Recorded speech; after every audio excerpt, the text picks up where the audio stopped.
now that I might be able to recite some.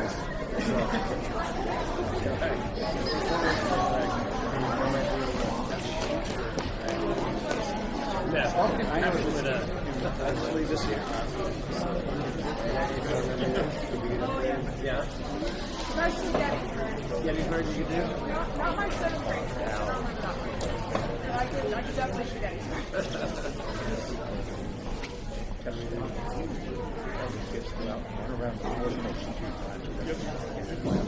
Three, two, one. Ladies and gentlemen, thank you very much for coming to the 12th annual MESA Speech Night. Before I begin, I really want to applaud all the parents who heard the same speech, maybe 2 or 3 times each day. So thank you very much for your support. Thank you very much for coming tonight and supporting us. Tonight we'll hear a variety of speeches, and this year more so than any other year, you're going to hear a great variety of speeches. I'm really excited. I was looking at the May 20th, and I was like, May 20th, that's stacked, that's got so many great speeches. Then you look at tonight, and holy cow, there's so many great speeches tonight. So I'm very much looking forward to sitting back and relaxing and enjoying the hard work. These kids practiced in my room, which is nice and small and dainty. Then they went into the MESA big room and they practiced in front of all their peers and got feedback from all the peers. And then they got sent out into the elementary room. So that's all the practice they did here, but as you know, they also practiced at home. So we are going to begin momentarily. How are we feeling? Not great. Okay. Incredible. True. Go in with confidence. Go in with confidence. A quick reminder, and I'll try to do the same. Cell phones, smartphones, whatever you'd like to call them, those gadgets, nothing is more priceless than when your cell phone goes off. I think it was like 6 or 7 years ago, we had Anna Plessinger up here. She's doing her speech, and right there in the center of the bleachers, her dad's phone goes off. The daggers that she shot at that man. Oh, it's great.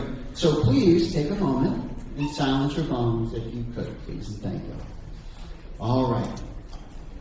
I want to thank as well the judges that we have tonight, the cast they have. I owe them a huge debt because they're going to hear a wide range of speeches, 6th grade, 7th grade, 8th grade. And then they're going to come back next week. Next week, if you look at the program, you notice that there aren't as many speeches because the judges are going to need to take their time and tabulate and score and all that jazz. So, without further ado, I got Raina Wales, a former MESA student who's been on this very stage. Oh, Raina! The marvelous Lee Hayes, who we've worked with for so many years at grade level interest. Oh, Lee Hayes! Mike Duflo proudly wearing his San Antonio Spurs hat. So Wendy. Jay Robinson, our superintendent. Yay. And Bob Mallon, who's been a judge since I think we've ever started. Bob, it's great to have you back. Thank you. All right. Ladies and gentlemen, I would like to present to you Milo Monteith.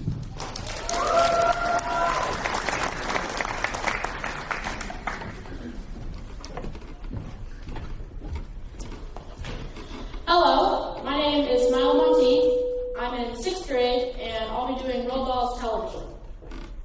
The most important thing we've learned so far as children are concerned is never let them near your television set. Or better yet, just don't install that idiotic thing at all. And almost every house we've been, we've seen them gaping at the screen. They loll and slog and lounge about. They stare until their eyes pop out. They sit and stare and stare and sit until they're hypnotized by it, till they're absolutely drunk with all that shocking, ghastly junk. Oh yes, we know what keeps them still. They don't climb out the windowsill. They never fight or kick or punch. They leave you free to cook the lunch and wash dishes in the sink. But did you ever stop to think, to wonder just exactly what this does to your beloved tot? It rots the sense in the head. It kills imagination dead. It clogs and clutters up the mind. It makes a child so dull and blind, so he can no longer understand a fantasy, a fairyland His brain becomes as soft as cheese, his powers of thinking rust and freeze. He cannot think, he only sees. All right, you'll cry, all right, you'll say. But if we take the set away, what shall we do to entertain our darling children? Please explain.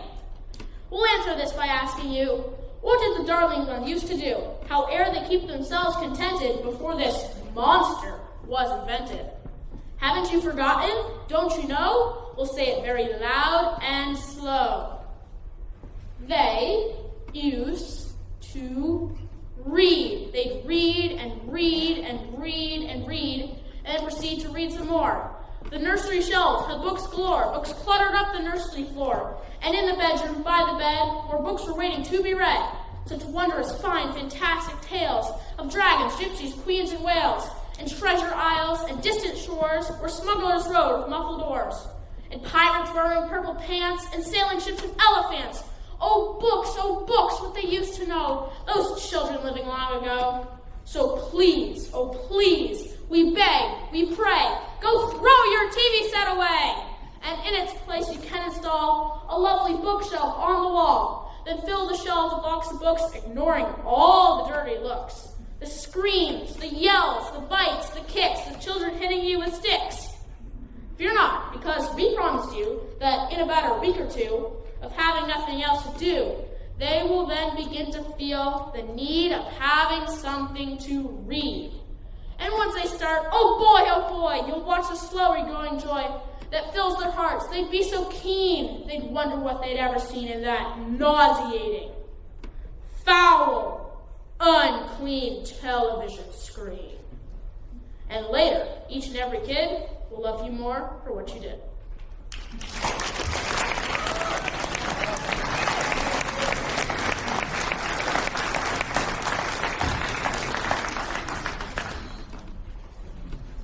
My name is Kaylin Mullen-Leatham. I'm in 8th grade, and this year I wrote my own speech.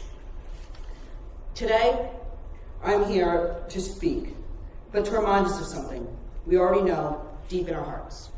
Our planet is changing, for the worse because of us, but it can start changing for the better because of us. This speech will touch on 3 major concerns about climate change: the increasing number of natural disasters, older world leaders not doing enough, and countries worrying too much about fighting over land and not enough about protecting it. I will then talk about the hope for stopping climate change and what can be done. We live in a time when the effects of climate change are no longer some far-off, distant concern. We are beginning to see the effects already. We can no longer stand back and say, it won't affect us. It might not even be real, because we know that that is not true. Clear evidence of this is data from USA Facts about the number of natural disasters every year in the United States. In 1981, there was 1 severe freeze and 1 severe storm. In 1989, there were 2 tropical cyclones, 1 severe storm, severe freeze, winter storm, and drought. And most recently, in 2023, there were 17 severe storms, 5 tropical cyclones, 2 winter storms, and 1 drought, flooding event, and wildfire.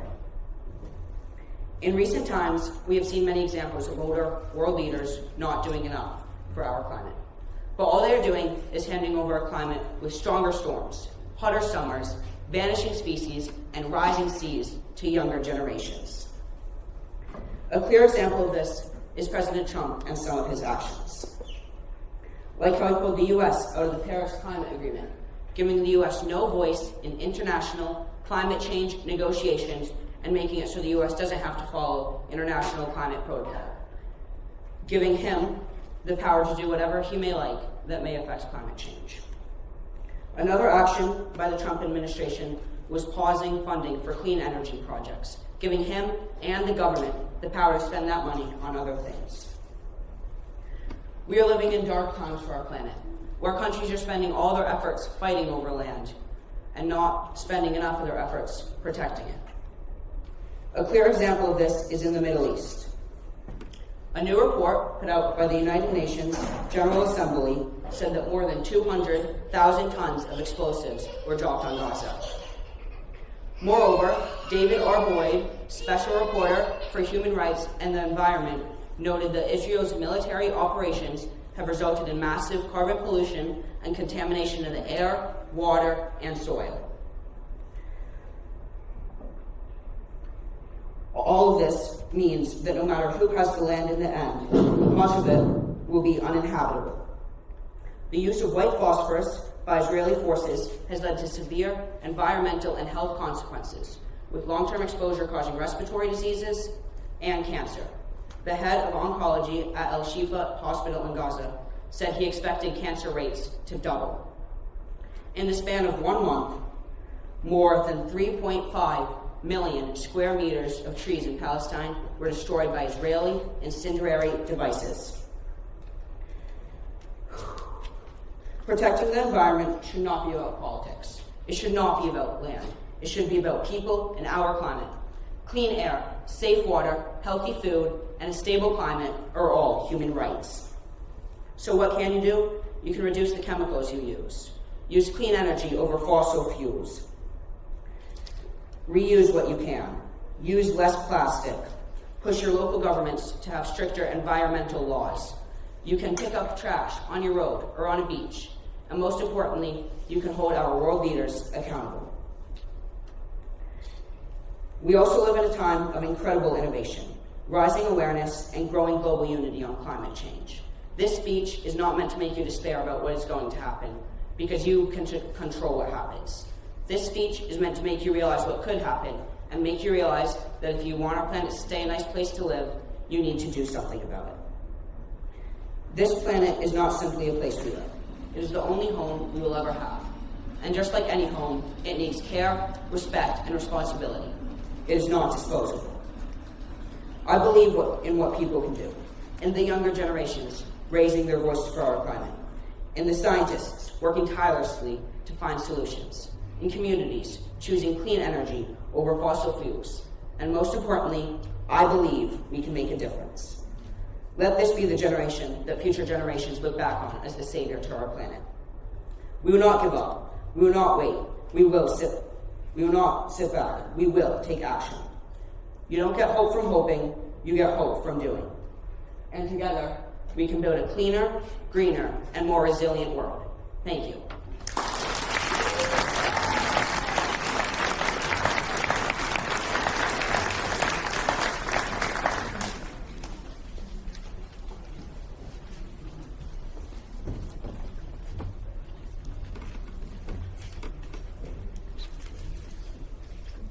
Hi, my name is Luke Lowell. I'm in 7th grade, and I will be reciting Martin Luther King, I Have a Dream speech. I am happy to join with you today in what will go down in history as the greatest demonstration for freedom in the history of our nation. I am not unmindful that some of you have come here out of great trials and tribulations. Some of you have come fresh from narrow jail cells. Some of you have come from areas where your quest for freedom left you battered by the storms of persecution and staggered by the winds of police brutality.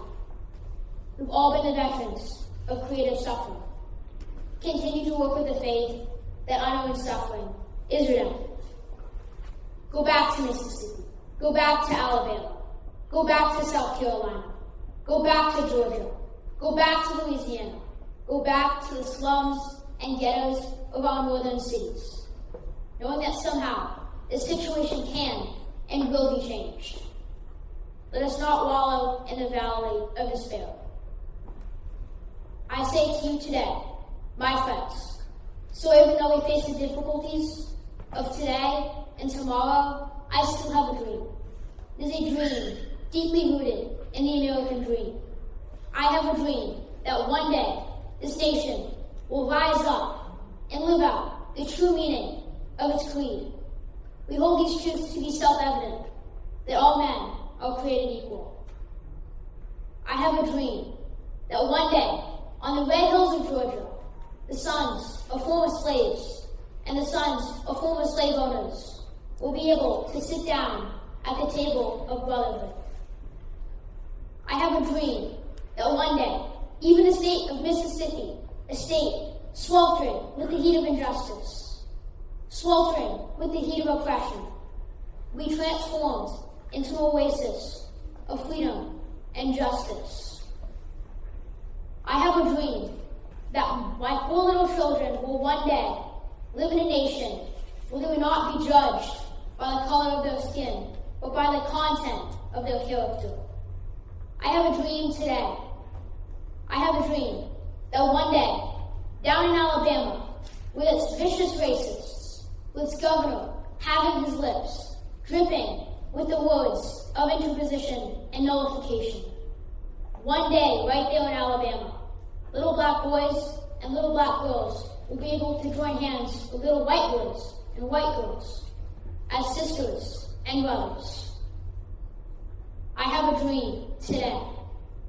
I have a dream that one day every valley shall be exalted, every hill and mountain shall be made low, the crooked places will be made straight, the rough places will be made plain, and the glory of the Lord shall be revealed, and all flesh shall see it together.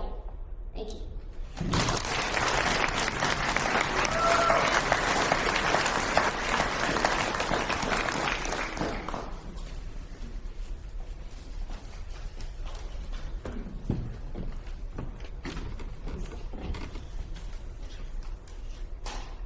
Okay. Hi, my name is Jackson Frechette, and I'm doing Churchill. I have myself full confidence that if all do their duty, and if nothing is neglected, and if the best arrangements are made as they're being made, we'll prove ourselves once more able to defend our island home, to outride the storm of war, and to outlive the menace of tyranny, if necessary for years, if necessary alone. At any rate, that is what we're going to try to do. That is the resolve of His Majesty's government, every man of them. That is the will of the Parliament and the nation. The British Empire and the French Republic, aiding each other like good comrades to the utmost of their strength. Even though large tracts of Europe and many old and famous states have fallen or may fall into the grip of the Gestapo and the odious apparatus of Nazi rule, we shall not flag or fail. We shall go on to the end. We shall fight in France. We shall fight on the seas and in the oceans. We shall fight with growing confidence and growing strength in the air. We shall defend our island home, whatever the cost may be. We shall fight on the beaches. We shall fight on the landing grounds. We shall fight in the hills. We shall never surrender. And if, which I do not believe for a moment, this island or a large part of it were subjugated and starving, then our empire beyond the seas, armed and guarded by the British fleet, would carry on the struggle until in God's good time in the New World with all its power, the knight stepped forth to the rescue and liberation of the old. Thank you.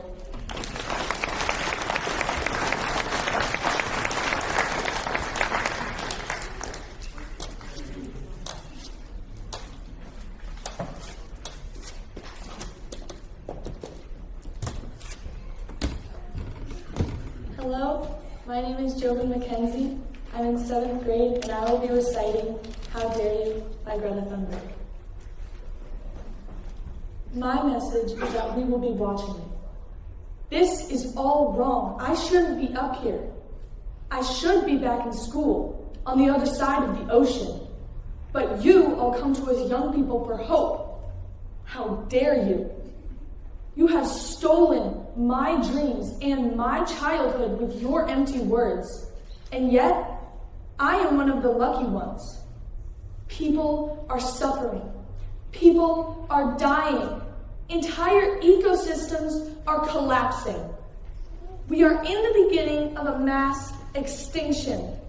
And all you can talk about is the money and the fairy tales of eternal economic growth. How dare you? For more than 30 years, the science has been crystal clear. How dare you to continue to come here and say that you are doing enough when the politics and solutions needed are still nowhere in sight? You say you hear us and you understand the urgency, but no matter how sad or angry I am, I do not want to believe that.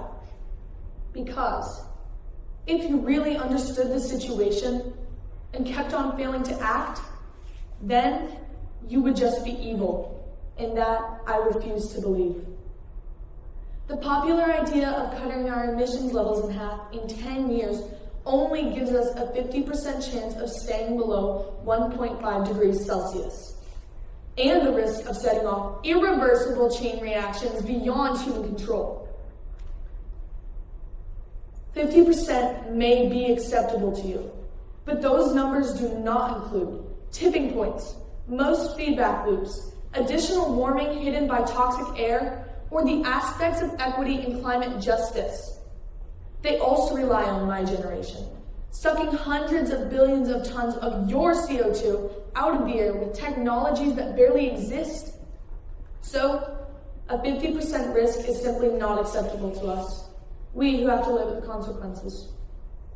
To have a 67% chance of staying below a 1.5 degrees global temperature rise, the best odds given by the Intergovernmental Panel on Climate Change, the world had about 420 gigatons of CO2 left to emit back on January 1st, 2018. Today, that figure is already down to less than 350 gigatons. How dare you pretend that this can be solved with just business as usual and some technical solution? With today's emissions levels, that remaining CO2 budget will be entirely gone within less than 8.5 years. There will not be any plans or solutions presented in these line of figures today because these numbers are too uncomfortable and you are still not mature enough to tell it like it is. You are failing us, but the young people are starting to understand your betrayal.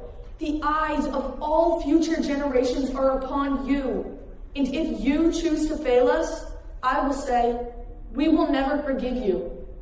We will not let you get away with this. Right here, right now, is where we draw the line. The world is waking up and change is coming, whether you like it or not. Thank you.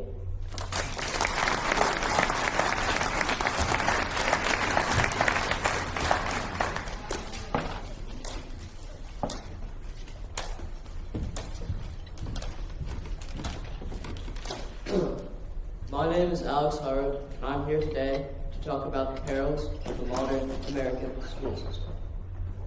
For all of our lives, we are told that school is a necessary foundation of success, a magical path to knowledge, opportunities, and a bright future. And while the notion is true in principle, the reality that we have received is dissatisfactory. All across the country, students are becoming disconnected from schools, teachers are becoming burnt out, and parents feel excluded. And despite all the efforts we put into reforming the system, the problems remain the same. One of the major issues we experience in the system is burnout. More specifically, what's the point mentality? This arises when students feel that education is becoming less about learning and more about repetition and memorization. School starts to feel like a chore with constant work. Unfortunately, this mentality does not only affect students. Teachers experience it as well. Many educators enter the profession because they genuinely want to see students succeed. Yet, constant pressure, overwhelming workloads, and lack of support can lead to burnout. When teachers lose motivations, students often feel it immediately. Negativity spreads throughout classrooms and even entire schools, creating an environment where enthusiasm for learning slowly disappears. Another major problem is the system often assumes that all students learn in the same way. Psychologist Howard Gardner proposed that there are multiple intelligences, which suggests that intelligence is not limited to one category. Some students may learn best through language, others through visuals, music, movement, logic, or social interaction. Yet many schools continue to rely on standardized methods that primarily reward memorization and test performance. This raises an important question. Is there truly such thing as a bad student? In many cases, students labeled as lazy or unintelligent imagined are just in the wrong classroom. A student who fails in one classroom might succeed in another with a different teaching style, different support, or a different method of instruction. The same could be asked about teachers. Are there bad teachers? Certainly some educators may be ineffective, but many are attempting to work in a system that places enormous stress on them. When classrooms become overcrowded, resources are limited, and expectations continue to rise, even passionate teachers become exhausted over time. Despite all these problems, school is still necessary. Education remains one of the most important parts of society. The issue is not that schools exist. The issue is that many parts of the system were designed for a world that no longer exists. Most of the modern education was built during the industrial era, where society prioritized routine, obedience, and preparing workers for repetitive labor. Today's work demands something different: creativity, adaptability, collaboration, and critical thinking. If we want students to succeed in the future, schools must evolve alongside society. Later start times, more individualized learning approaches, stronger mental health support, and greater focus on practical skills could dramatically improve the educational experience for both students and teachers. Because ultimately, school should not be something that students simply endure. It should be a place that prepares people for life, inspires curiosity, and empowers students to reach their potential. Thank you.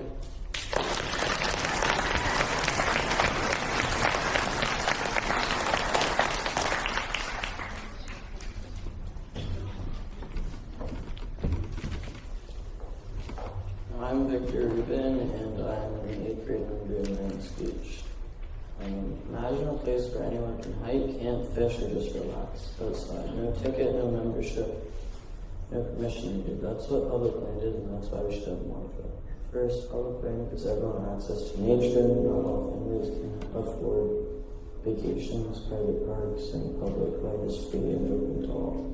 It allows kids, teens, and adults to explore forests, lakes, and trails no matter how much money they have. Nature should belong to everyone, not just a few people that can afford it. Second, public land helps protect the environment. When land is public, it is often protected from pollution and overdevelopment.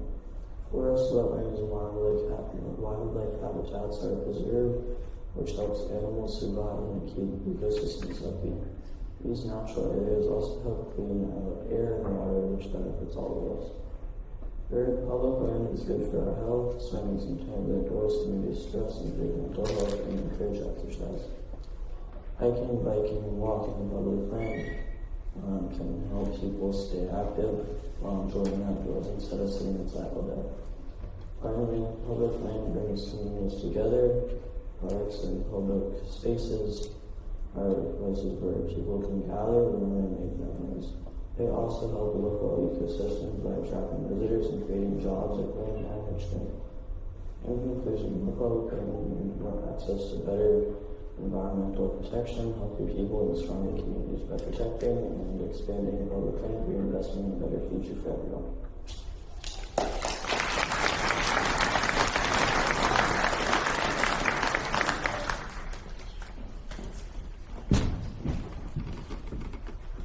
Hi, my name is Noelle Morgan. I am in 6th grade, and I will be reciting Message for Peace by Dr. Jane Goodall. First of all, we must acknowledge that the world at present is not a peaceful place. It seems that all around the globe there is armed conflict, modern-day slavery, domestic violence, terrorism, racism, sexism, and hundreds of thousands of refugees seeking safety from wars, climate change, or poverty. There is even a renewed threat of the use of nuclear weapons as North Korea launches missiles, and other nations feel they can only be safe if they too are equipped with that weapon of evil.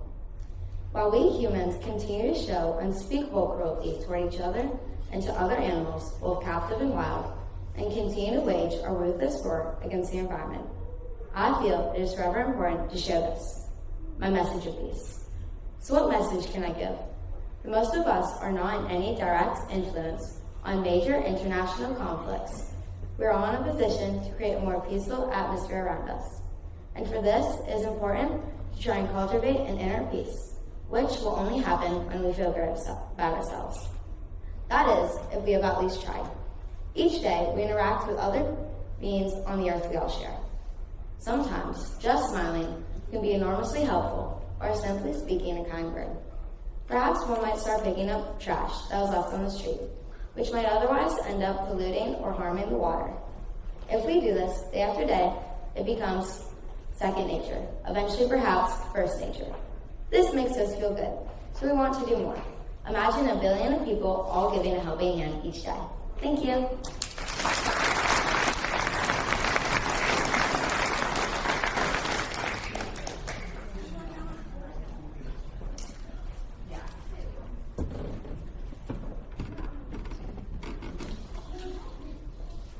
Hello, my name is Ella Darash. I'm in 8th grade, and this year I wrote my own speech.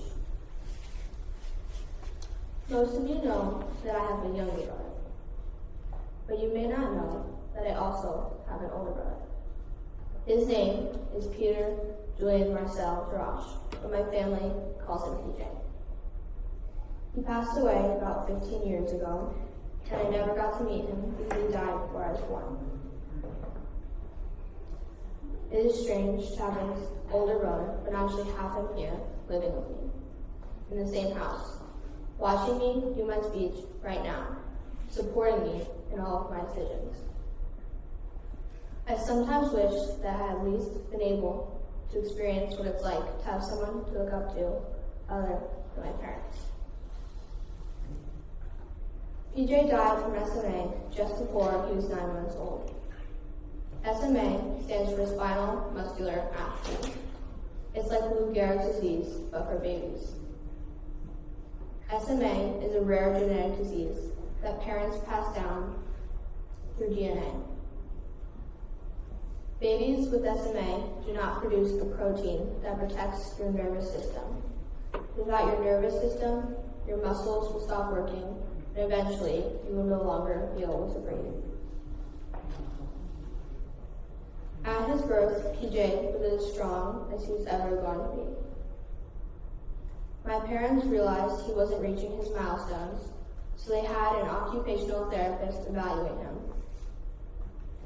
She realized something was wrong, so she recommended an appointment with a specialist. PJ was diagnosed with SMA at 6 months old and given a life expectancy of 1 to 2 years. This was in 2011, and the doctors were hopeful there would be 1 in 5 to 10 years. Unfortunately, this would not be in PJ's lifetime. Now there is a treatment, so children with SMA have a better chance. However, there is still not a cure. When PJ was diagnosed, my parents were in denial. They got a second opinion, they took him to tons of specialists, and they did exercises with him. My dad is a physical therapy assistant, so every morning he would do exercises with him to help stimulate his muscles. They took him to an acupuncturist, a chiropractor that did cranial sacral therapy. They took him to a sound therapist, and they had people praying for him, hoping for a miracle. A warm smile is a universal language of kindness by William Arthur Ward. PJ's smile wasn't just warm, it was radiant. His entire face lit up when he smiled. People who knew him said PJ showed love and kindness even though he couldn't speak. His heart was as bright as the sun. My brother was the sweetest baby ever. My dad has always told me that kindness is key. And every day I try to show kindness and respect to everyone I meet. I smile at people when they walk by, hold the door, and especially try to ask how they are doing. I know our world would be a better place if everyone did these things. You never know how a simple act of kindness could change someone's day or their outlook on life in general. Don't Count the Days, Make Them Count by Muhammad Ali. PJ had very few days to live, and yet he still spent the majority of them smiling when he could have been crying. His smile touched the hearts of so many people. He always had an aura of love and joy around him, and it was contagious.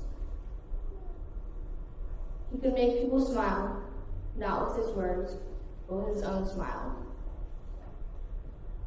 You never know what day is your last, so what kind of mark will you leave? Take a minute to look around the room. Every face you see has suffered or will suffer great loss in their lifetime. As I end this speech, I leave you with the last quote by an unknown author. In a world where you can be anything, be kind. Thank you.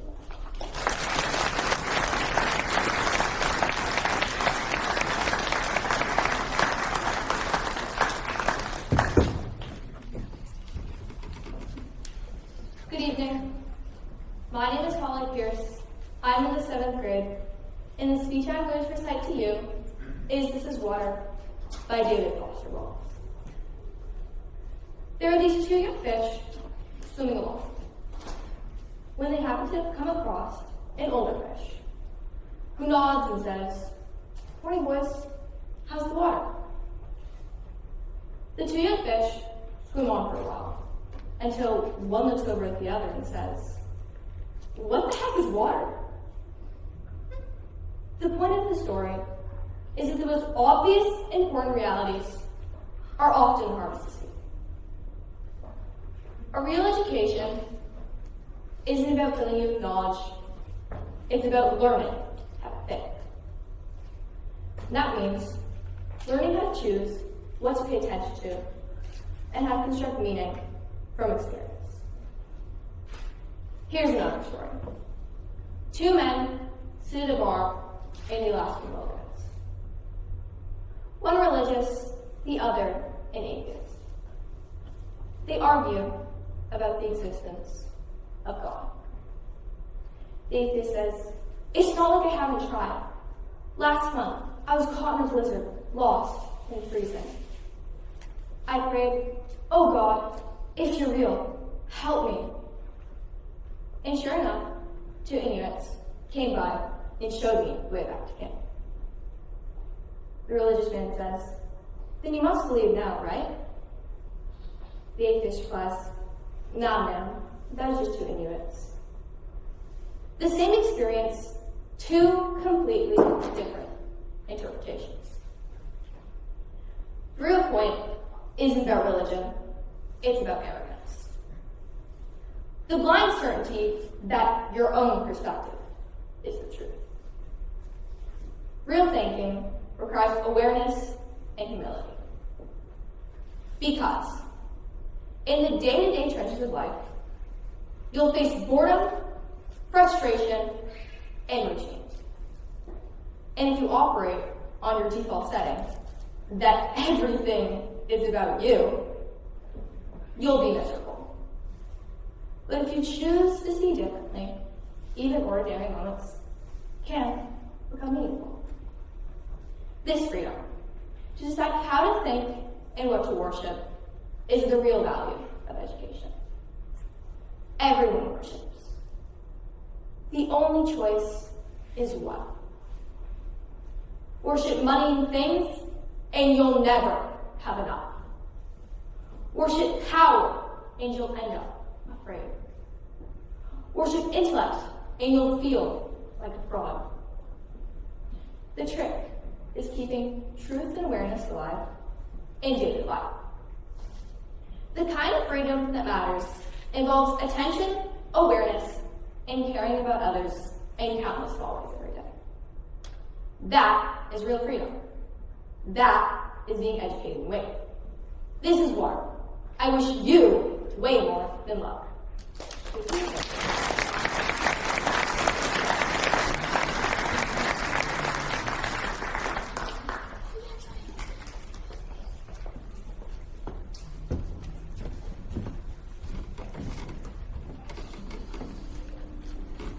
Hello, my name is Trey Bedard.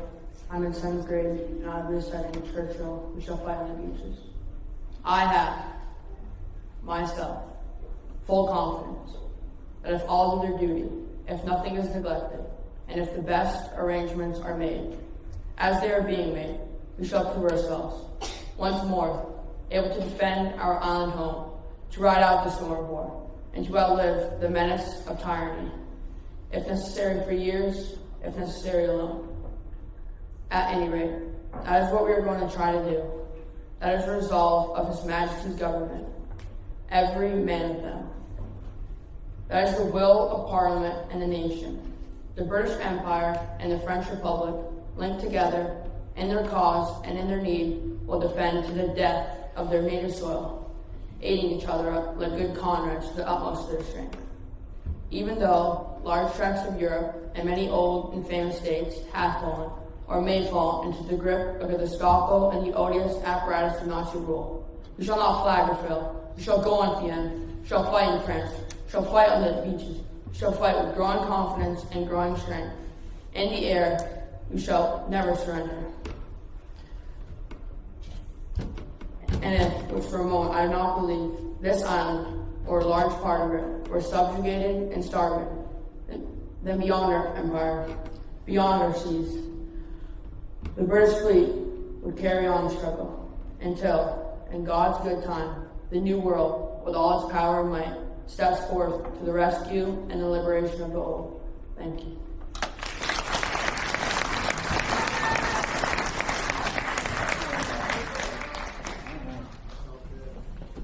The night, I won't even have a microphone. The night is flying by. However, your bladders may be full after dinner.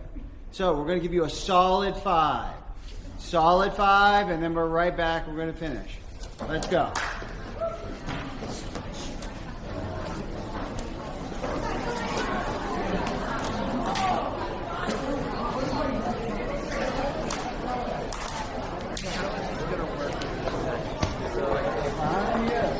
I'm like kind of breaking everybody now. Are we gonna like talk about it in the group tonight? If you want, we can.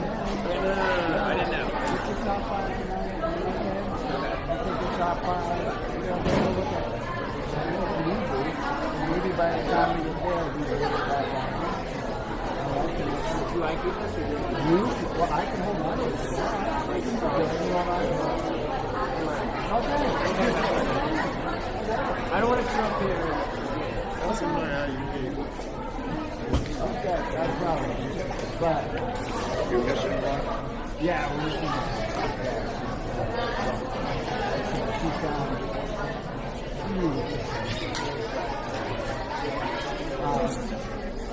no, I made it very clear. And in this instance, it wasn't like she had diphtheria. Because she's not here tonight. Other reasons. So, yeah. It wouldn't be fair to the tournament if they were coming out to the event. I can't be said that. So, yeah, look about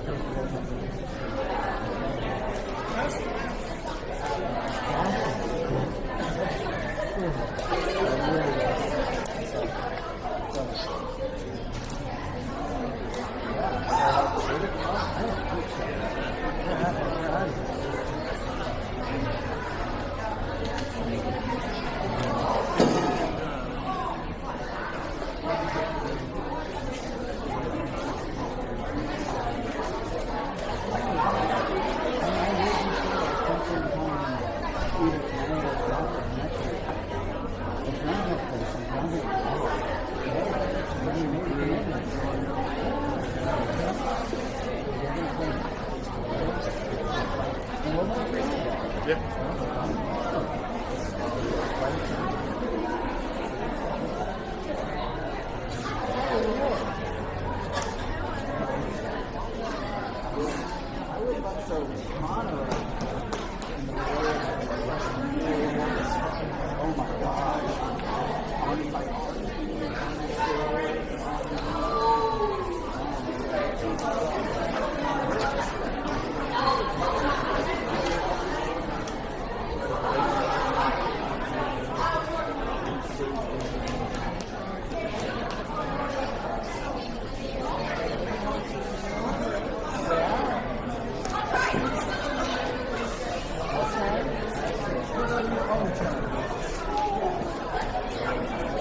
good.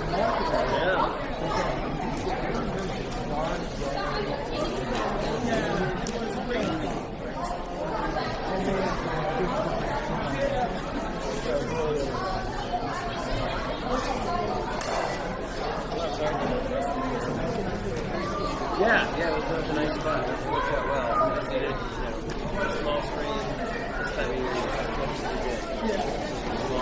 And it worked out perfectly.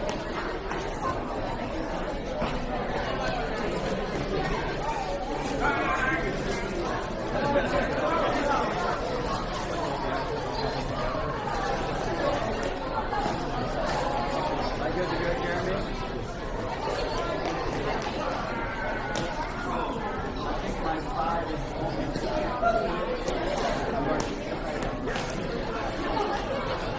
Turn it back on. All right, ladies and gentlemen, if we can start getting in our seats. In my class right now, we're reading Murder on the Orient Express. And, this train is about ready to leave the station, so let's buckle up and get ready for the ride. What a ride we've had so far. All right? Thank you so much.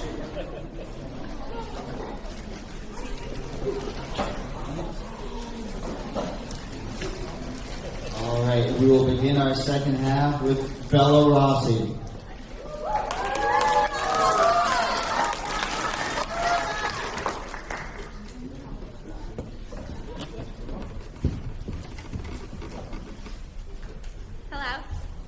Hello, my name is Isabel Rossi.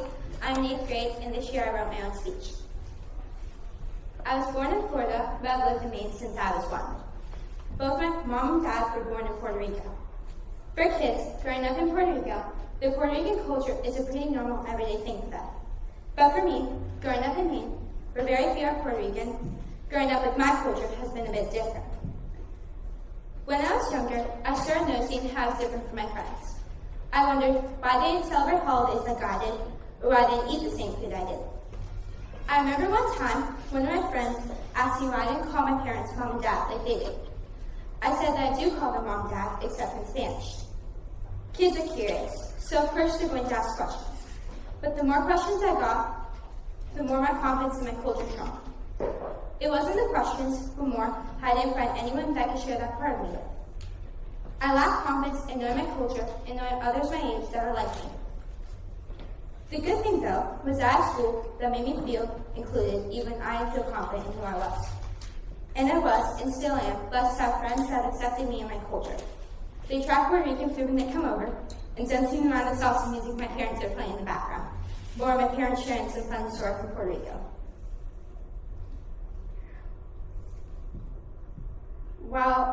While I still felt odd sometimes, my elementary school made me feel accepted and included. Middle school, however, was different. I started feeling like I didn't belong here. I didn't feel that same welcomeness I felt in elementary school. Slowly, my confidence with myself and my culture weakened more.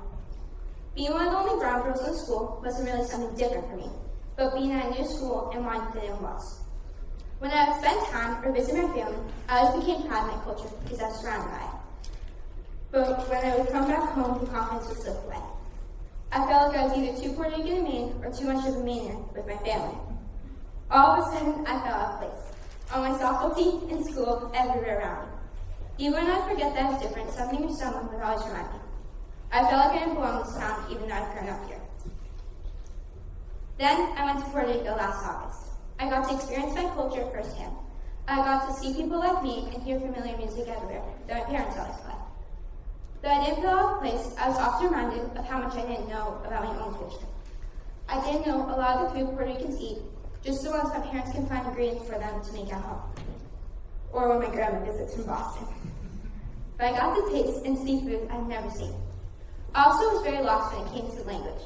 Though there are some words or phrases I know, I truly could not understand most of what everyone was saying. After that trip, I was motivated. I wanted to speak Spanish and learn more about my Puerto Rican history, but I didn't keep up with it and slowly stopped trying. I lost motivation because I figured if I wasn't around people that spoke Spanish, what was the point in learning?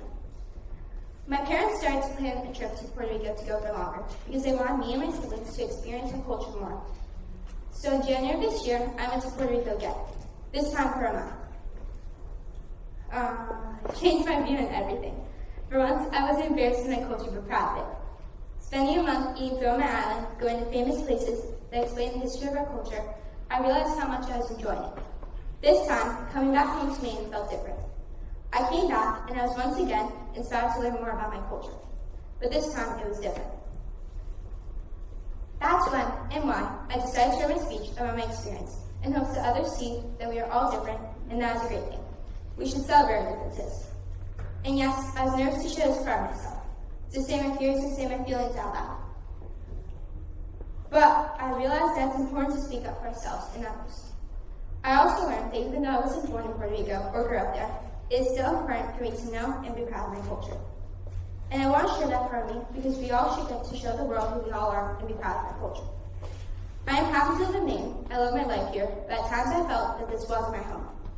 And though I'm still learning about my culture and never stop sharing, I know that I still have a long life left, and I know that my culture will always be a part of it. Thank you.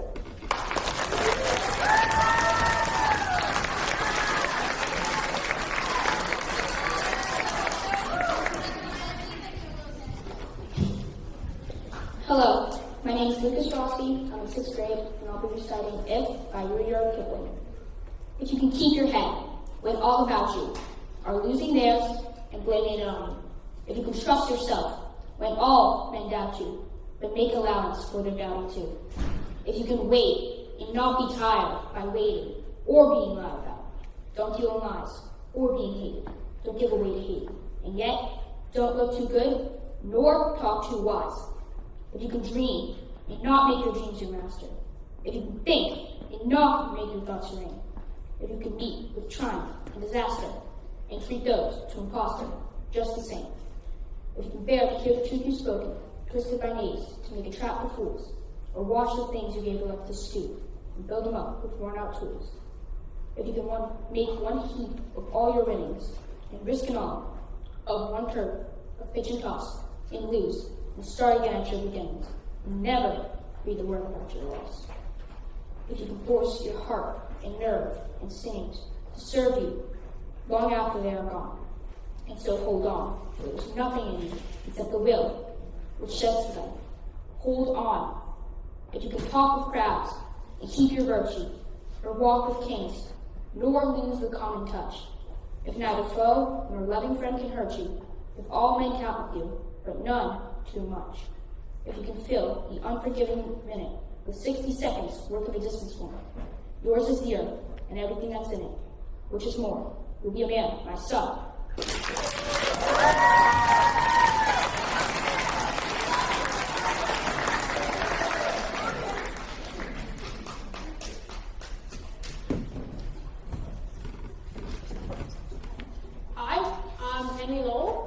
I'm in the 7th grade, and I will be reciting The Great Dictator by Charlie Chaplin. I'm sorry, but I don't want to be an emperor. That's not my business.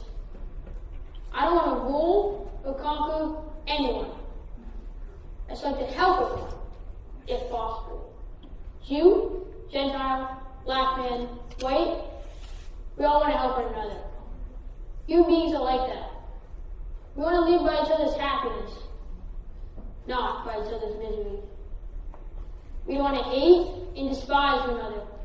In this world, there's room for everyone, and the good earth is rich and can provide for everyone. The way of life can be free and beautiful, if lost the way. Greed has poisoned men's souls, barricaded the world with hate, has goose-stepped us into misery and bloodshed. We've developed speed. We have shut ourselves in. Machinery that gives abundance has left us in want. Our knowledge has made us cynical. Cleverness, ardent and kind. We think too much or feel too little. One machinery means humanity, and cleverness means kindness and gentleness. Without these qualities, all life will be violent and all will be lost. The aeroplane and the radio are what is close together. The very nature of these inventions cries out for the goodness in man, cries out for the universal brotherhood and for the unity of us all. Even now, my voice is reaching millions throughout the world. Millions of despairing men, women, and little children. Victims of a system that makes men torture and imprison innocent people. For those who can hear me, I say, do not despair. The misery that is now upon us is but the passion of greed. The bitterness of men who feel the weight of human progress. The hate of men who fast, and dictators die. And the power that was taken from the people will return to the people. And so long as men die, liberty will never perish. Thank you.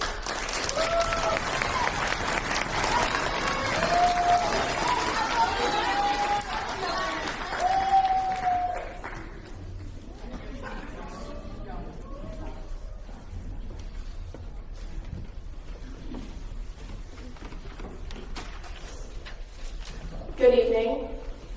I'm Lainey Johnson. I'm in 8th grade, so I wrote my own speech.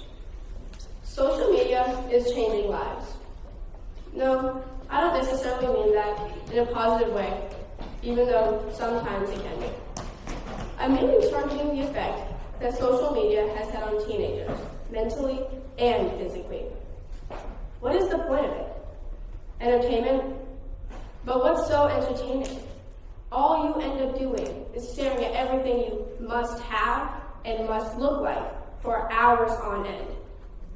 The influencers on social media usually make you realize what you don't have, not what you do have.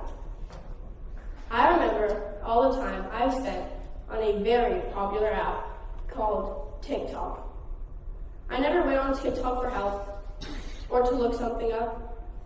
I went on TikTok to imagine and to compare. To imagine how much better my life would be if I looked exactly like the people on TikTok did. To compare myself to other girls my age and try to be just like them. I didn't want this to happen, but it continuously did. And I continuously found new insecurities about myself that I didn't even know people could have. My side profile, my face symmetry, my style, and even the color of my hair. These features were never an insecurity for me until I started spending my time scrolling on TikTok. And I would wonder to myself, why don't I look like them? Why do I, out of all people, have acne and imperfections on my face when other people don't? And the more I thought about it, the more I noticed how everyone on TikTok has perfect hair and perfect skin, and everything about them was just perfect. And I want to be perfect too. In fact, I want to be perfect so bad that every single day I make sure I look a certain way. And if I don't look a certain way, then my entire day is ruined. And that made me think of that old saying, look good, feel good. And that's true. Until you do everything you can to look good, but end up feeling drained and like you're still not beautiful. As a teenage girl, it's common to not always feel good about yourself. We are tricked into thinking that we need to look a certain way to be considered pretty. That if we don't match the standards, we aren't good looking. Social media is teaching us teenage girls that pretty isn't pretty enough. That no matter how hard we try, and how beautiful we will never feel fulfilled. The influencers on TikTok aren't helping us feel good in our own skin. They are making us girls want to absolutely pound and destroy our faces with makeup to hide any imperfections that we may or may not have. But at the end of the day, it's just social media with random beauty standards that some teenager on the other side of the screen made. But I've tried solving this problem for me. I've tried deleting my TikTok account, thinking maybe that will help. But it doesn't. Self-doubt follows me everywhere I go. All I'm saying is, it is okay and completely normal to struggle with physical confidence. But just know, you do not, no matter what, have to change how you look. Thank you and good night.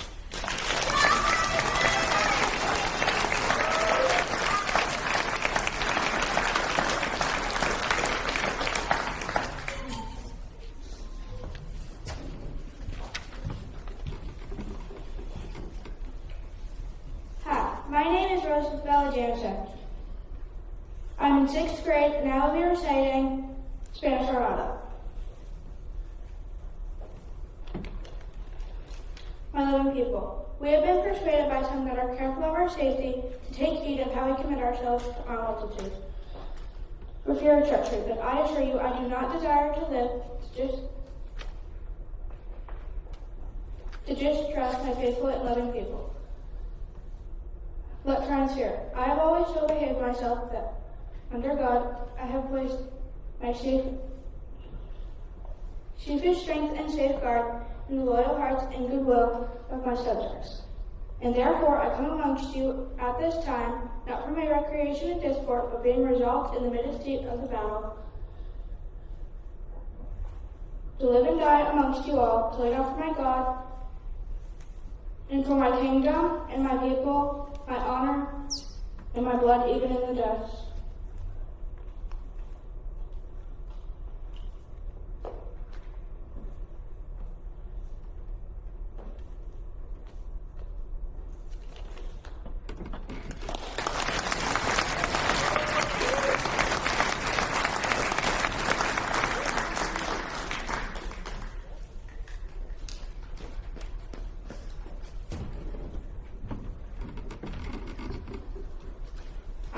I'm Henry Mead. I'm in 6th grade, and I will be reciting the Gettysburg Address by Abraham Lincoln.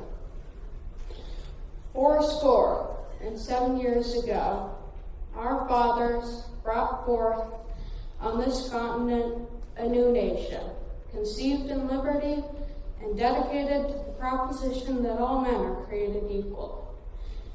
Now we are engaged in a great civil war, testing whether that nation or any nation, so conceived and so dedicated, can long endure. We are met on a great battlefield of that war. We have come to dedicate a portion of that field as a final resting place for those who here gave their lives, that that nation might live. It is altogether fitting and proper we should do this. But, in a larger sense, we cannot dedicate, we cannot consecrate, we cannot hallow this ground. The brave men, living and dead, who struggled here, have consecrated it far above our poor power to add or detract. The world will little know, nor long remember what we say here, but it can never forget what they did here. It is for us to live in, rather to be dedicated here to the unfinished work which they who fought here have thus far so nobly advanced. It is rather for us to be dedicated to the great task remaining before us, that from these honored dead we take increased devotion to that cause for which they here gave the last full measure of devotion. That we here highly resolve that these dead shall not have died in vain, that this nation, under God, shall have a new birth of freedom, and that government of the people, by the people, for the people, shall not perish from the earth. Thank you.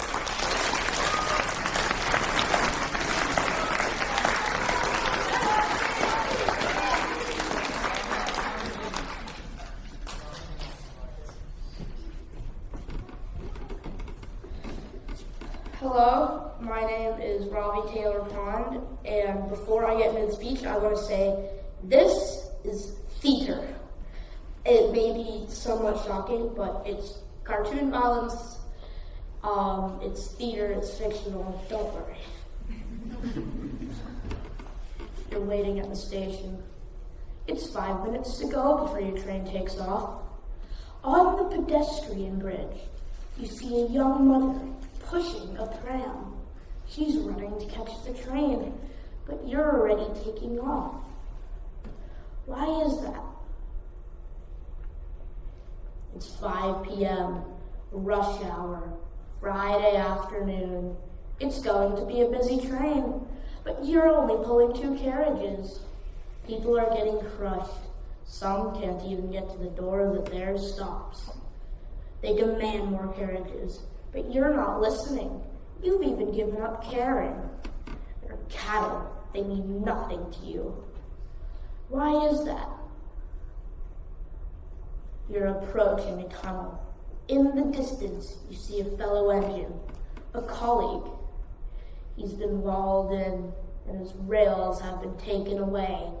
He can't move.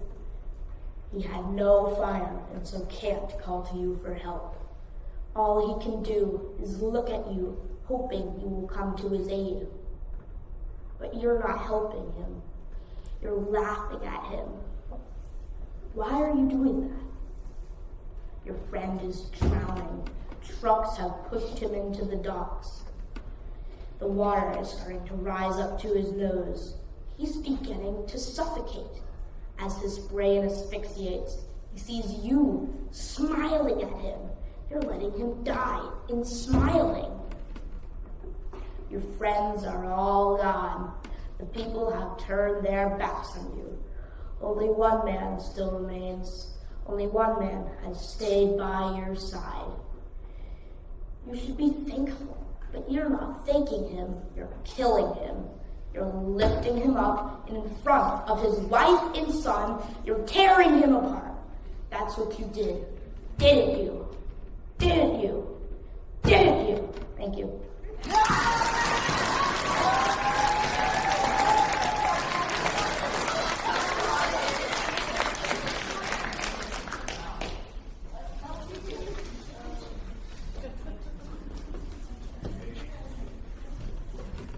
Hi. This is the one unscripted part of my speech.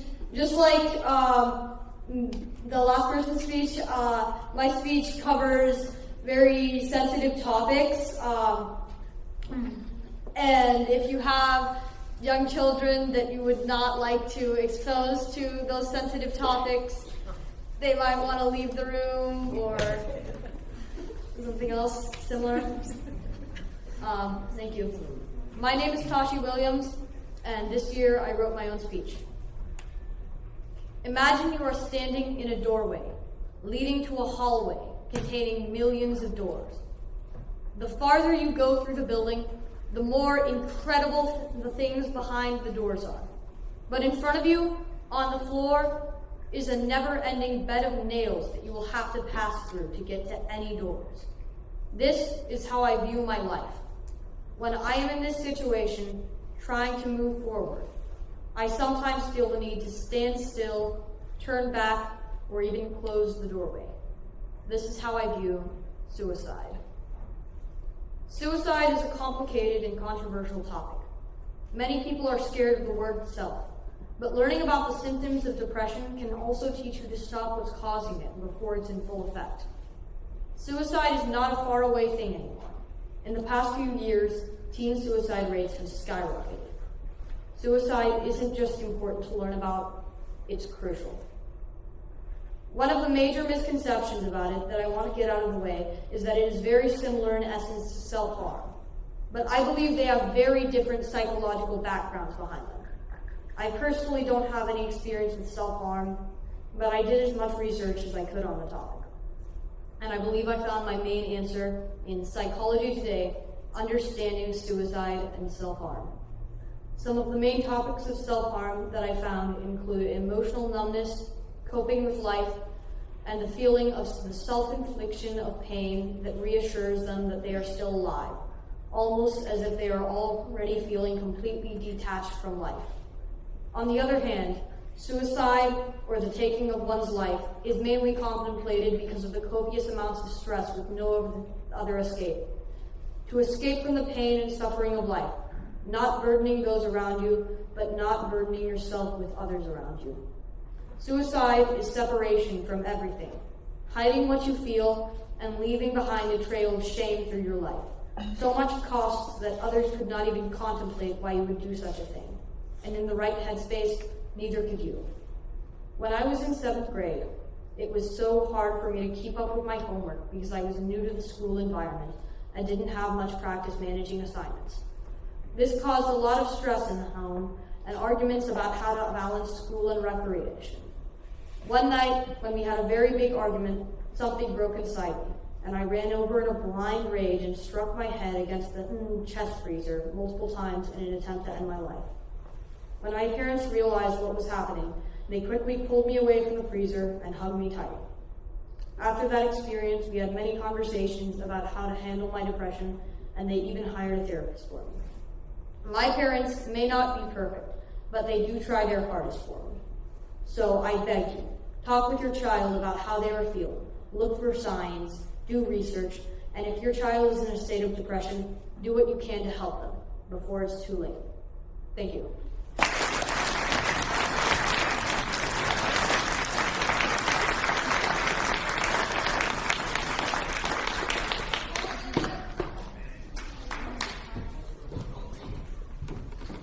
Hello, my name is Colton Graves, and I will be reciting If by Rudyard Kipling. If you can keep your head when all about you are losing theirs and blaming on you. If you can trust yourself when all men doubt you, but make allowance for their doubting too. If you can wait, but not be tired by waiting, or being lied about, don't deal with lies. Or being hated, don't give way to hating. And yet, you don't look too good, nor talk too wise. If you can dream, but not make dreams your master. If you can think, but not make thoughts your aim. If you can meet with triumph and disaster, and treat those two impostors just the same. If you can bear to hear the truth that you have spoken, twisted by knaves to make a trap for fools, or watch the things you gave your life to, broken, and stupid, and build them up with worn-out tools. If you can force your heart, nerve, and sinew to serve your turn long after they are gone, or to hold on when there's nothing left in you, except the will which says to them, hold on. If you can make one heap of all your winnings, and risk it on one turn of pitch and toss, and lose, and start again from your beginnings, and never breathe a word about your loss. If you can talk with crowds and keep your virtue, or walk with kings, nor lose a common touch. If nor foes nor loving friends can hurt you, if all men can count with you, but none too much. If you can fill the unforgiving minute with 60 seconds worth of a distance run, and yours is the earth and everything that's in it, and which is more, you'll be a man, my son.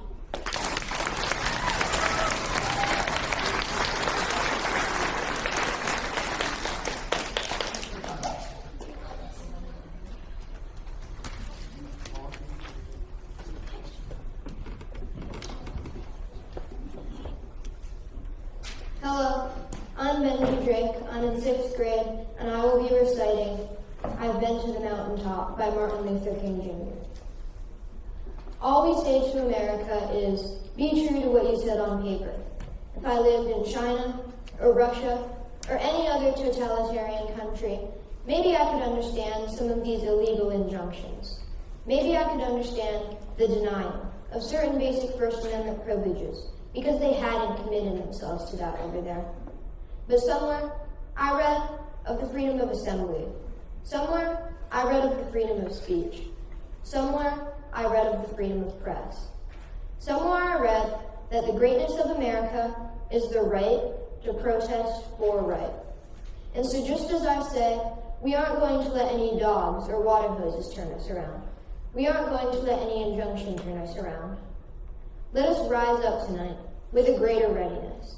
Let us stand with a greater determination, and let us move on in these days of challenge to make America what it ought to be. We have an opportunity to make America a better nation. Well, I don't know what will happen now. We've got some difficult times ahead, but it really doesn't matter with me now, because I've been to the mountaintop, and I don't mind. Like anyone, I would like to live a long life. Longevity has its place, but I'm not concerned about that now. I just want to do what is right, and that's allowed me to go up the mountain. And I've looked over, and I've seen what is possible. I may not get there with you, but I want you to know that tonight, we, as a people, will get to what is possible. And so I'm happy tonight. I'm not worried about anything. I'm not fearing any man. My eyes have seen the glory of a better tomorrow.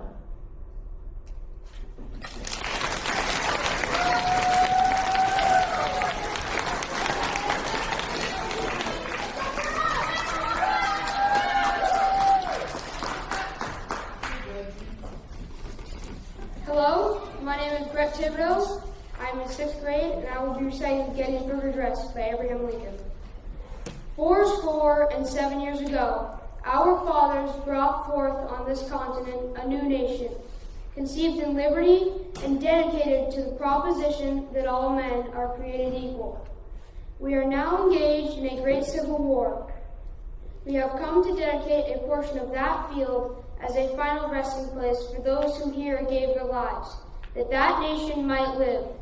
It is altogether fitting and proper that we should do this, but in a larger sense, we cannot dedicate, we cannot consecrate, we cannot hallow this ground.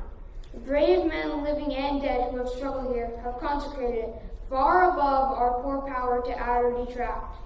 The world will little know nor long remember what we say here, but it can never forget what they did here.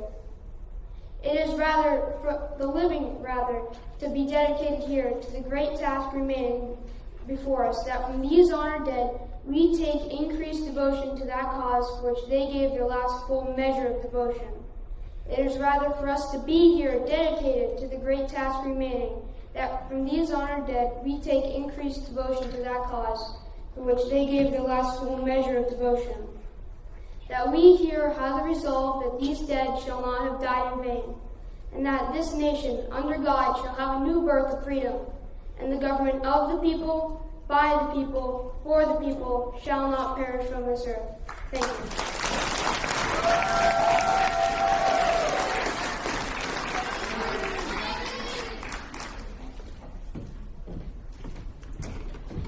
My name is Ainsley Slayton, and I'm in 6th grade, and I will be reciting The Hill We Climb by Amanda Gorman.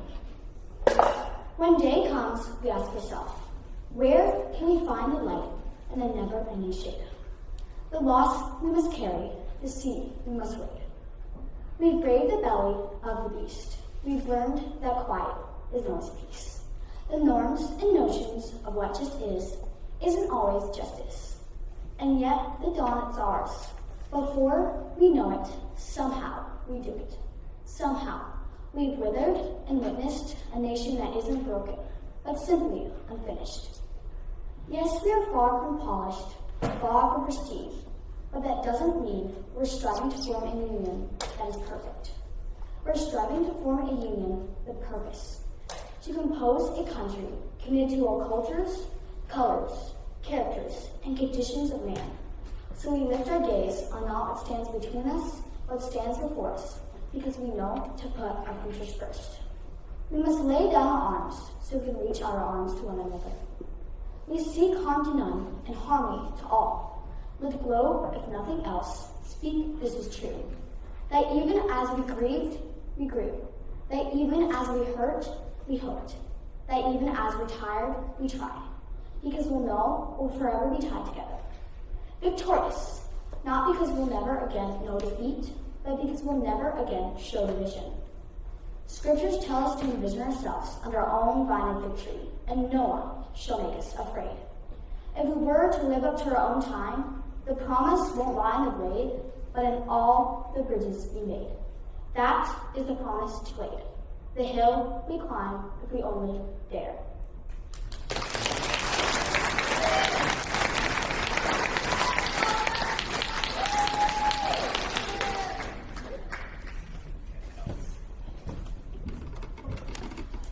Hi, my name is Kenneth Erickson. I'm in 7th grade, and this year I will be giving my own speech. My speech is about how Metallica got better over the 45 years as a band they've been. Metallica is one of the most famous rock bands in the world, and they have been a band for about 45 years. What makes Metallica special is not just how long they've lasted, but how they've continued to improve over time. While many bands break up and lose popularity, Metallica has grown stronger by learning from experience, improving their music, and adapting to change. While Metallica started in the early 1980s, their music was loud, fast, and aggressive. They helped create a style of music called thrash metal. Early songs like Seek and Destroy showed their raw energy and speed. These songs helped them stand out and gain fans, but their music was still simple compared to what they would later create. As the band gained more experience, their songwriting improved. They began writing longer and more complex songs with stronger melodies and deeper meanings. One of their most famous songs, Master of Puppets, shows their growth. This song combines powerful music with serious themes, proving that Metallica was becoming more mature as a band.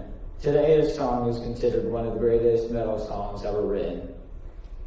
Metallica has also learned how to reach a wider audience. In the early 1990s, they released a song which is Enter Sandman. This song is more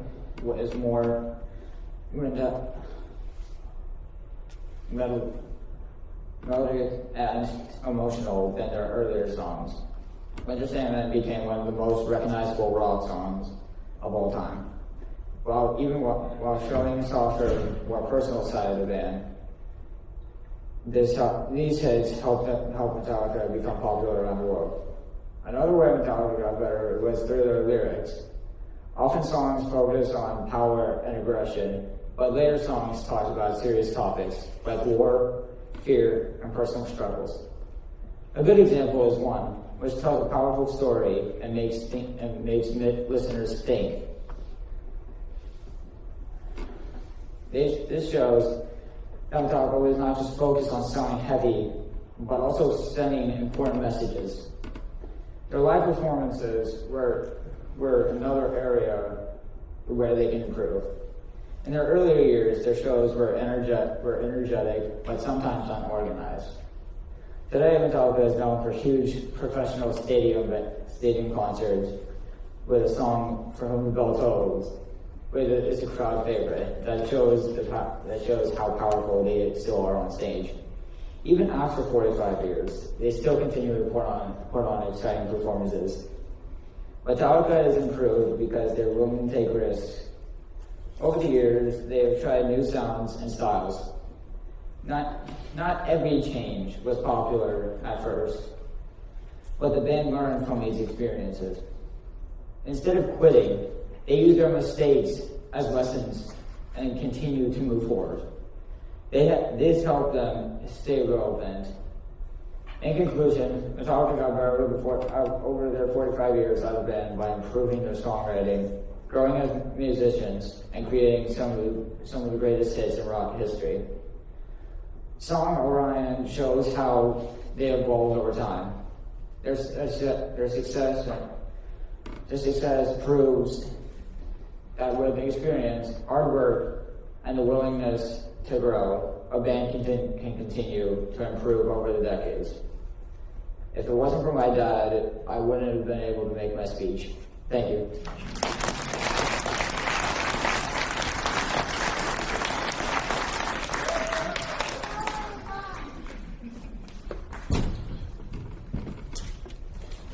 My name is Ava Lamb. I'm in 6th grade, and I'll be reciting Why Go to the Moon by John F. Kennedy. We set sail on this new sea because there's new knowledge to be gained and new rights to be won. And they must be won and used for the progress of all people. For space science, like nuclear science, and all technology has no conscience of its own. Whether it will become a force for good or ill depends on man. And only if the United States occupies a position of preeminence can we help decide whether this new ocean will be a sea of peace or a new terrifying theater of war. I do not say that we should or will go unprotected against the hostile misuse of space any more than we go unprotected against the hostile misuse of land or sea. But I do say that space can be explored and mastered without feeling the fires of war, without repeating the mistakes that man has made in extending his grip around this globe of ours. There is no strife, no prejudice, no national conflict in our outer space as yet. Its hazards are hostile to us all. Its conquest deserves the best of mankind, and its opportunity for peaceful cooperation may never come again. But why, you say? The moon? Why choose this as our goal? And they may as well ask, why climb the highest mountain? Why 35 years ago fly the Atlantic? Why does Rice play Texas? We choose to go to the moon. We choose to go to the moon in this decade and to do other things, not because they're easy, but because they are hard. Because that goal serves to dedicate the best of our energies and skills. because that is a goal we are willing to accept and one we are unwilling to postpone, and one which we intend to win, and others too. Thank you.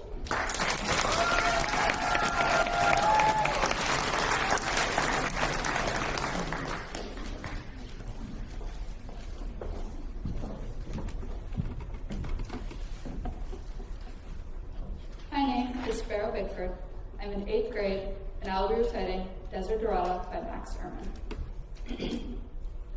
Go placidly amid the noise and haste, and remember what peace there may be in silence. As far as possible, without surrender, be on good terms with all persons. Speak your truth quietly and clearly, and listen to others. Even to the dull and the ignorant, they too have their story. Avoid loud and aggressive persons. They are vexations to the spirit. If you compare yourself with others, you may become vain and bitter, for always there will be greater and lesser persons than yourself. Enjoy your achievements as well as your plans. Keep interested in your own career, however humble. It is a real possession in the changing fortunes of time. Exercise caution in your business affairs, for the world is full of trickery. But let this not blind you to what virtue there is. Many persons strive for high ideals, and everywhere life is full of heroism. Be yourself. Especially, do not feign affection. Neither be cynical about love, for in the face of all aridity and disenchantment, it is perennial as the grass. Take kindly to the counsel of years, gracefully surrendering the things of youth. Nurture strength of spirit to shield you in sudden misfortune, but do not distress yourself with dark imaginings. Many fears are born of fatigue and loneliness. Beyond a wholesome discipline, be gentle with yourself. You are a child of the universe, no less than the trees and the stars. You have a right to be here. And whether or not it is clear to you, no doubt the universe is unfolding as it should. Therefore, be at peace with God, whatever you conceive him to be. And whatever your labors and aspirations in the noisy confusion of life, keep peace in your soul. With all its sham, drudgery, and broken dreams, it is still a beautiful world. Be cheerful, strive to be happy. Thank you.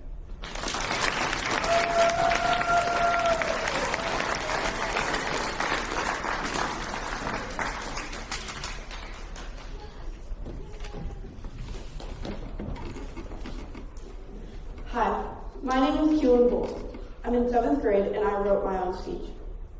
I want to start off by saying that I wrote this speech about my friends, the ones that feel like family. My family is great and all, but my friends mean so much more, especially to me. When it comes to growing up, I've had a friend that I've been through thick and thin with. She was with me when my pets passed, when my family broke up, when everything was going downhill and I couldn't be myself. I was alone and afraid, but she was there. She showed me that I could do anything. And she was just always there. And I hope she always will be. She's the family that I choose. What makes these friendships so special is that it isn't built by blood or obligation. It's built by a choice. Out of billions of people in the world, someone chooses to stand beside you. They choose to care. They choose to stay through every season of your life, the sunny days and the cloudy ones. And that choice, that is so powerful. You'll have good friendships and you'll have the hard ones. There will be misunderstandings and there will be disagreements. I should know because I've experienced it. I had a group of friends, and because of lack of communication and because of a disagreement, we stopped being friends for a while. During that time, I stopped. I took a step back. And I wondered during that time if maybe we'd ever be friends again or not. I felt sad and I felt so alone. I felt as if maybe I should have changed what I said or maybe just agreed, even if I didn't understand what I had done. But slowly, we talked things over and we made up. We agreed to talk things over next time and not just go based off of what was said by others and not just assume. That experience showed me something very important. Real friendships work through the hard parts and it grows stronger because of them. Friends may not replace family, but they add to it. They expand our world. They open our eyes to new perspectives. They help shape who we are becoming. So today, I am grateful for my friends who brought laughter into the ordinary days, and grateful for the loyalty that feels like a safety shield. The strongest friendships aren't the ones that never struggle. They're the ones that struggle and choose each other again and again, regardless of it. And at the end of the day, they will hopefully always be there. Thank you.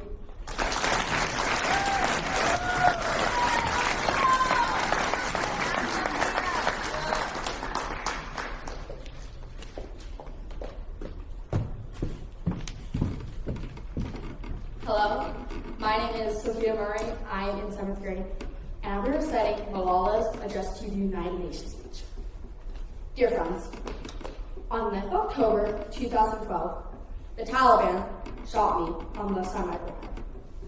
They shot my friends too. They thought that the bullets would silence us, but they failed. And out of that silence came thousands of voices. The terrorists thought that they would change our aims and stop our emissions. But nothing changed in my life, except weakness, fear, and hopelessness died. Strength, power, and courage were born. I'm the same Malala. My ambitions are the same, my hopes are the same, my dreams are the same. I did not even hate the Taliban shot me. He even stood a gun in my hand when he stands in front of me.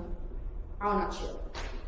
This is the passion I have from Muhammad, the Prophet of Mercy, Jesus Christ, and Lord Buddha. The legacy of change I have inherited from Martin Luther King, Nelson Mandela, and Muhammad Ali Jinnah. And this is the philosophy of non-violence I have learned from Gandhi Ji, Bakr Khan, and Mother Teresa. And this is forgiveness I have heard from my mother and father. This is what my soul is telling me to do. Be peaceful and love everyone. The wise saying, the pen is mightier than the sword, was true. The extremists are afraid of books and pens. The power of education frightens them. They are afraid of women. The power of the voice of women frightens them. That is why they killed 14 innocent medical students in the recent attack in Guadalajara. That is why they have glass in schools every day, because they were and they are afraid of change. They are afraid of the equality we bring to society. Dear fellows, today I'm speaking on women's rights and girls' education, because they are suffering the most. There was a time when women social activists asked men to stand for their rights, but this time we revered ourselves. I'm not telling men to step away on speaking on women's rights. Rather, I'm focusing on women to be independent and to fight for themselves. Dear brothers and sisters, we want schools and education for every child's bright future. Let us wage a global struggle against illiteracy, poverty, and terrorism. Let us pick up our books and pens because they are the most powerful weapon. One child, one teacher, one book, and one pen can change the world. Education is the only solution. Education first. Thank you.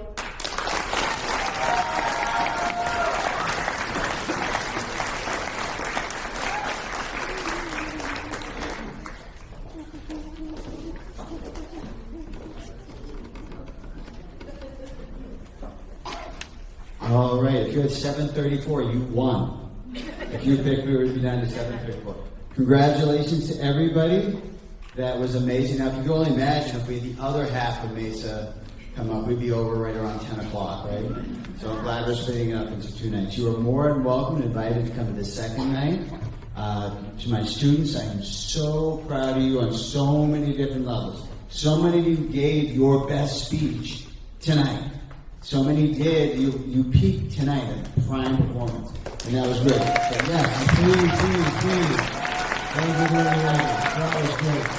So a nice wide variety of personal speeches. We all applaud you for all that you do. Thank you so much for coming.